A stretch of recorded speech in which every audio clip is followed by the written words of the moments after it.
तो पिछले एपिसोड में हमने देखा कि ज़ैंग चेंग के शर्त हारने के बाद मो येन उसे नंगा करके मार्शल अरीना के 10 चक्कर लगवाता है। साथ ही साथ वो उसे अपने मुंह मेंशन ले आया, जहाँ पर तो आने के बाद वो सबसे कह रहा था कि आप सबने मिलकर ही इसे कीशियन अकेडमी भेजा था ताकि ये मुझे वहाँ से निकलवा सके। मो येन की ये बात सुनकर तो फर्स्ट लेडी उल्टा उसे ही धमकाते हुए कहती है, मो येन तुम मेरा कुछ भी नहीं बिगाड़ सकते, जिस पर तो मो येन ने एक जोरदार चमाट उसके मुँह पर रख दी। तो नेक्स्ट एपिसोड की शुरुआत बिल्कुल इसी सीन से हुई, जहाँ पर तो फर्स्ट लेडी मो येन पर भड़कते हुए कह रही थी कि तुम्हारी हिम्मत भी कैसे हुई मुझ पर हाथ उठाने की। उसकी बात सुनते साथ ही मो येन उससे कहने लगा, अगर ऐसी बात है तो मैं सजा तुम्हारी बजाय तुम्हारे बेटे को दे देता हूँ। अब मो येन लिन शियानियो को ऑर्डर्स देते हुए कहता है कि जाओ और जाकर मू जाओमिंग का एक हाथ तोड़ डालो। लिन शियानियो ने भी आगे की तरफ बढ़ते हुए मू जाओमिंग की हाथ पर एक स्लैश अटैक लगाकर उसका बाजू तोड़ डाला, जिसकी वजह से तो जाओमिंग को काफी ज्यादा पेन हो रहा था। ये देखते हुए फर्स्ट लेडी कहने लगी, मो येन तुम्हारी शिकायत तो मैं पेट्रियार्ट से जरूर करूंगी। मगर मो येन को तो इन सारी बातों से कोई फर्क ही नहीं पड़ता था, इसीलिए वो उससे कहता है कि हाँ जरूर खुशी से करना। यहाँ पर नेक्स्ट बारी है सेकंड लेडी और उसके बेटे की। वो किंतियान तो काफी ज्यादा डर चुका था, इसीलिए वो अपनी मदर से कहता है कि मैं अपने हाथों को खोना नहीं चाहता, जिस पर तो सेकंड लेडी उसे ही डांटते हुए कहती है कि अगर तुम थोड़े से भी अक्लमंद होते तो आज ये फैमिली का हेड ना बनता। मो येन भी पास ही खड़ा उनकी ये सारी बातें सुन रहा था, इसीलिए वो उनसे कहता है, अच्छा तो आप सोचते हैं कि मैं फैमिली के हेड की पोजीशन के लिए सुटेबल नहीं, और यही सोचने की सजा के तौर पर अब मू किंतियान के दोनों हाथों को तोड़ दिया जाएगा। मू किंतियान बेचारे की तो इसमें कोई गलती भी नहीं थी। वो अपने घुटनों पर जाकर गिड़गिड़ाते हुए कहने लगा, प्लीज मुझे माफ कर दे।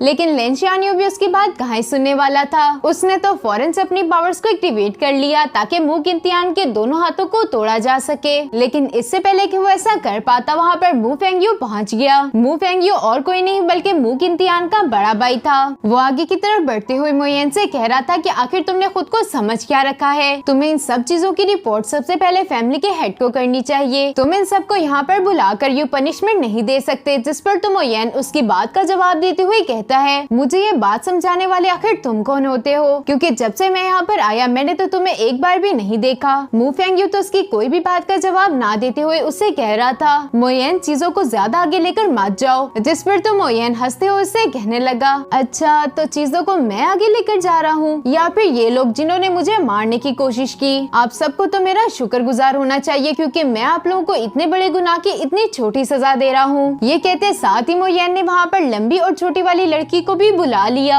अब वो उनसे कहता है कि आगे बढ़कर मू फेंगयू के हाथ को तोड़ डालो। ये सुनते साथ ही वो दोनों ही मू फेंगयू की तरफ आगे बढ़ गई, लेकिन मू फेंगयू तो उन्हें रोकते हुए कहता है कि मैं ये काम खुद ही कर सकता हूँ। जो कहते साथ ही उसने अपनी पावर्स का इस्तेमाल करते हुए खुद के हाथ को तोड़ लिया और बहुत ही ज्यादा गुस्से के साथ यहाँ से जाने लगा। उसका ये गुस्सा देखकर मो येन उसे नसीहत करते हुए कहता है, मू फेंगयू मेरे साथ कुछ भी उल्टा सीधा करने की कोशिश मत करना, वरना उसका अंजाम इससे भी ज्यादा बुरा होगा। लेकिन मू फेंगयू तो उसकी सारी बातों को इग्नोर करते हुए लंबी वाली लड़की को धक्का मारकर यहाँ से रवाना हो गया। जबकि डायरेक्टर ज़ैंग चेंग भी अपनी हड्डियों को तोड़वाने के बाद वापस अपने घर जा रहा था। रास्ते में वो गुस्सा होते हुए कह रहा था, कमीने मो येन तुम्हें तो मैं जिंदा नहीं छोड़ूंगा, एक दफा बस तुम मुझे मिल जाओ। और तभी उसके सामने मो येन का फादर आ गया और इसके बाद ही सीन शिफ्ट होकर मो येन पर आ गया, जो कि बात लेने के लिए पहुंच चुका। उसका इंतजार तो वहाँ पर पहले से ही लंबी और छोटी वाली लड़की कर रही थी, जिन्हें तो देखते साथ ही मो येन का मूड फ्रेश हो चुका और उसने फौरन से अपनी बाहों को खोल लिया ताकि लंबी और छोटी वाली लड़की उसके कपड़े उतार सके। लेकिन मो येन की ये खुशी ज्यादा देर के लिए टिक ना पाई क्योंकि उसके फादर ने वहाँ पर आते साथ ही उसके सारे अरमानों पर पानी फेर दिया। अब तो मो येन को खुद ही अपने कपड़े उतारने पड़े और वो बाथटब में बैठते हुए कहता है, फादर ये भी कोई आने का टाइम है। जिस पर तो उसका फादर उसे डांटते हुए कहता है, बदमाश लड़के, इतना सब हो जाने के बाद तुम रिलैक्स किस तरह कर सकते हो, और वैसे भी आज तुमने एक मिस्टेक कर दी। अपने फादर की बात सुनते साथ ही मो येन उनसे सवाल करते हुए कहता है, मिस्टेक, आखिर मैंने कौन सी ऐसी मिस्टेक कर दी। उसका फादर अब उसे बताते हुए कहता है कि तुम्हें डायरेक्टर ज़ैंग चेंग को जिंदा नहीं छोड़ना चाहिए था क्योंकि तुम्हारी वजह से उसकी बहुत बेइज्जती हुई, इसीलिए वो तुमसे बदला लेने के लिए जरूर आएगा और ऐसे लोगों को जिंदा नहीं छोड़ते। अभी के लिए तो मैंने तुम्हारा ये काम कर दिया है, लेकिन आइंदा से मैं ऐसा कोई भी मसला नहीं चाहता। ये सब कहते साथ ही मो येन का फादर यहाँ से रवाना हो गया और इसके बाद हमें नेक्स्ट डे का सीन दिखाया जाता है, जहाँ पर तो ताइफेंग मो येन से कह रहा था कि टीचर मो येन में जरूर एक ना एक स्टूडेंट को तो हमारी क्लास में ले ही आऊंगा, जिसकी वजह से तो 9th क्लास की स्ट्रेंथ भी इंक्रीज हो जाएगी। ये सुनकर तो मो येन उसे सवाल करते हुए कहता है,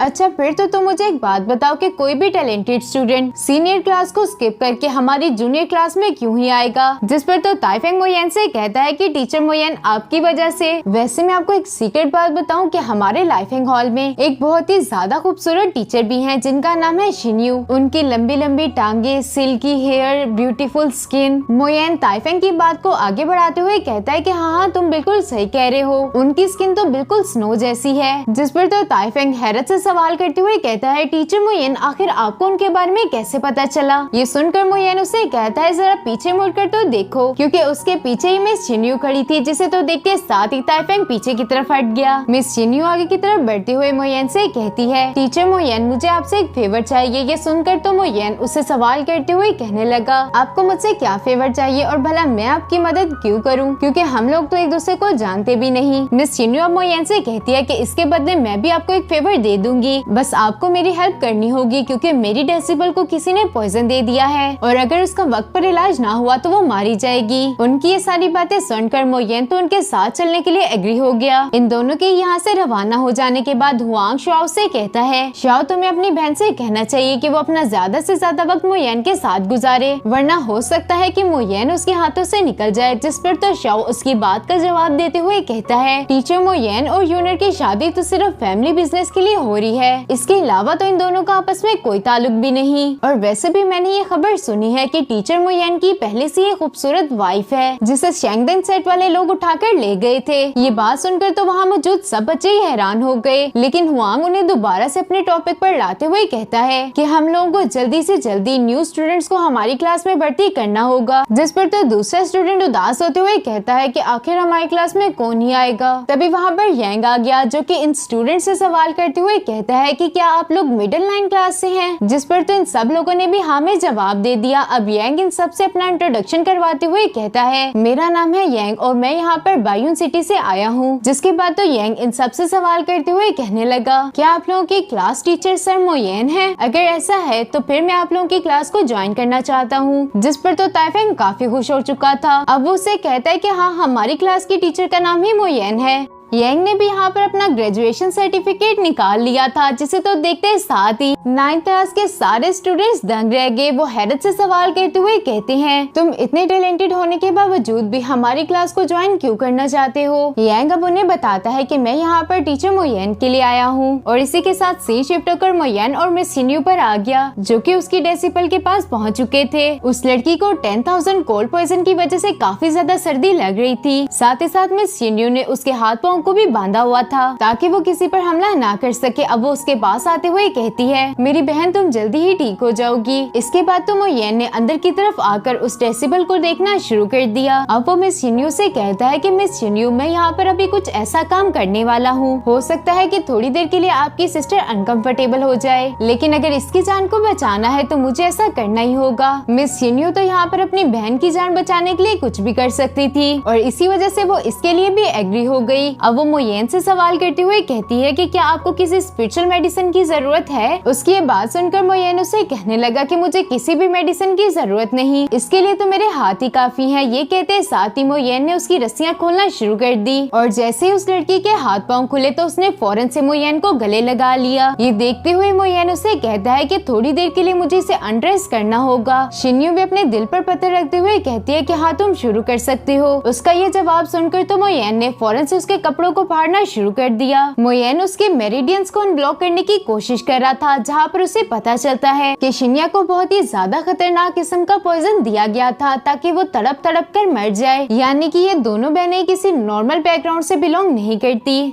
और इसी तरह से करते करते ये दोनों एक दूसरे के काफी करीब आ चुके थे और शिन्यू और ज्यादा इस चीज को बर्दाश्त नहीं कर सकती थी, इसीलिए वो फौरन से अपनी पावर्स को एक्टिवेट करते हुए आगे की तरफ बढ़ने लगी, जो देखकर मोयन उसे रोकते हुए कहता है, अगर अभी आकर तुमने हमें इंटरप्ट कर दिया तो मेरी सारी मेहनत फजूल चली जाएगी। ये जो करती है इसे करने दो। यहाँ पर तो शिन्या ने मोयन के काफी हद तक के कपड़ों को फाड़ दिया था। अब वो आगे की तरफ बढ़कर मोयन को किस करने ही वाली थी कि अचानक से मोयन ने उसके चेस्ट पर हिट करते हुए उसके मेरिडियंस को अनब्लॉक कर दिया, जिसकी वजह से तो शिन्यू खून की उल्टी करते हुए वहीं पर अनकॉन्शियस हो गई। फिर मोयेन शिन्या को साइड पर हटाकर उसके पीछे आकर खड़ा हो गया। तभी शिन्या की बॉडी से एक स्पिरिचुअल स्कॉर्पियन बाहर आ गया, जिसे तो मोयेन डिस्ट्रॉय करते हुए अपने मन में सोचता है वो जो कोई भी पर्सन था उसने क्लाउड ऑफ द 10,000 को सिर्फ हमें बहकाने के लिए इस्तेमाल किया। असल में तो ये एक पर्पल जेट स्कॉर्पियन पॉइजन था। खैर तुम इन सब बातों को इग्नोर करो क्योंकि तुम्हारी बहन अब बिल्कुल ठीक हो चुकी है। ये बात सुनते साथ ही वो फौरन से मोयेन का शुक्रिया अदा करना शुरू हो गई कि अचानक से उसकी नजर मोयेन के कपड़ों पर पड़ जाती है जो कि फटे हुए थे। मोयेन तो शर्म के मारे खुद को छुपाते हुए फौरन से अपनी स्टोरेज रिंग का इस्तेमाल करके अपने कपड़ों को चेंज कर लेता है। अब यहाँ पर ये सब चल ही रहा था कि तभी वहाँ पर भागते भागते मोयेन के कुछ स्टूडेंट्स पहुँच गए, जो ये सारा नजारा देखकर तो हैरान थे कि आखिर यहाँ पर हो क्या रहा था। लेकिन जैसे ही मोयेन ने उनकी तरफ पलट कर देखा तो वो पतली गली से 9-11 हो गए, जबकि मोयेन तो अपने स्टूडेंट्स की इस रूड बिहेवियर की माफी मांगते हुए मिस शिन्यू से कहता है कि मेरे स्टूडेंट थोड़े से बदतमीज हैं, आप प्लीज इन्हें माफ कर दीजिएगा। मिस शिन्यू भी ये बात समझ चुकी थी कि वो स्टूडेंट्स मोयेन के साथ कोई जरूरी बात करना चाहते हैं, इसीलिए वो मोयेन से कहने लगी कि आप अब यहाँ से जा सकते हो। जो सुनते साथ ही मोयेन यहाँ से रवाना हो गया, जबकि बाहर की तरफ खड़े वो स्टूडेंट्स आपस में बातें करते हुए कह रहे थे अब तो टीचर मोयेन हमें मार ही डालेंगे, हम लोगों को इस तरीके से अंदर नहीं जाना चाहिए था। हुआंग उन्हें समझाते हुए कहता है कि टीचर मोयेन इतने भी बुरे नहीं। तभी वहाँ पर मोयेन भी पहुँच गया, जो कि आते साथ ही इन सब लोगों के सर पर एक थप्पड़ मारते हुए कहता है अगली बार तो मैं तुम सब लोगों को भी अपने साथ लाइटनिंग वैली लेकर जाऊंगा। जिस पर तो मोयेन का एक स्टूडेंट एक्टिंग करते हुए कहता है टीचर मोयेन हमें मारना चाहते हैं। लिंजिली तो यहाँ पर मोयेन को यकीन दिलाते हुए कह रहा था टीचर मोयेन आप फिक्र मत करें, आज हमने जो कुछ भी देखा इसके बारे में हम किसी को कुछ भी नहीं बताएंगे। हुआंग भी यहाँ पर उसकी हाँ में हाँ मिलाई जा रहा था। उनकी ये सारी बातें सुनकर मोयेन अपने मन में कह रहा था ये लोग कभी नहीं सुधरने वाले। खैर तो मुझे ये बताओ कि आखिर तुम लोग मुझे किस लिए ढूंढ रहे थे। जिस पर तो उन सब ने बताना शुरू कर दिया। वो उससे कह रहे थे हमारी 9th क्लास को एक न्यू स्टूडेंट ज्वाइन करना चाहता है और वो बहुत ही ज्यादा टैलेंटेड है, साथ ही साथ उसे स्वॉर्ड एंड टेंट भी आता है। स्वॉर्ड एंड टेंट का नाम सुनते साथ तो मोयेन समझ चुका कि आखिर ये बंदा कौन है, इसीलिए वो उनसे कहता है कि आज चलो उससे मिलते हैं। जिसके बाद तो ये सब लोग ही कीशियान अकेडमी की तरफ रवाना हो गए और इसी के साथ हमारा ये वाला एपिसोड यहीं पर खत्म हो गया। तो फिर मिलते हैं नेक्स्ट एपिसोड में, तब तक के लिए इतना ही।